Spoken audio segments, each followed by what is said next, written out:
সম্পর্কে চাপ দেওয়ার আগে একটু থেমে যান, একটু সময় নিন। ওই সময়টাই আপনার জীবনের জন্য বহু মূল্যবান সময়। উপরের ঝাঁ চকচকে সৌন্দর্য চোখকে আকৃষ্ট করবেই, তাই বলে দুম করে তার সাথে নিজেকে জড়িয়ে ফেলবেন না।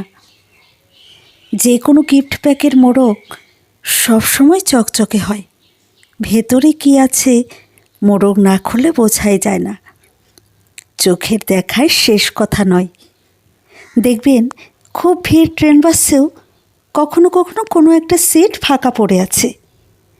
দেখবেন তার আশেপাশেও কোনো লোকজনও দাঁড়িয়ে নেই। অনেকেই আছেন সিট ফাঁকা দেখে দৌড়িয়ে চলে যায়, কেউ হয়তো বসেও পড়ে। যখন বুঝতে পারে তখন আর কিচ্ছু করার থাকে না, ততক্ষণে নোংরার উপর নিজেকে নিক্ষেপ করে ফেলেছেন। দূর থেকে পরিষ্কার লাগতেই পারে, এগোবার আগে আপনার ভাবা উচিত ছিল এতগুলো মানুষ দাঁড়িয়ে তবু ওই সিটে কেউ বসেনি কেন। প্রলোভনকে উপেক্ষা করুন। জীবনে কিছু মানুষ এভাবেই ফাঁদ পাতে, তাই ভাবুন আগে। ভেবে না এগোলে আগামী দিনে না ভাবার জন্য পস্তাবেন, আর সেদিন আপনাকে নিয়ে ভাবার জন্য কাউকে পাশে পাবেন না। জানেনই তো, সাবধানের মার নেই।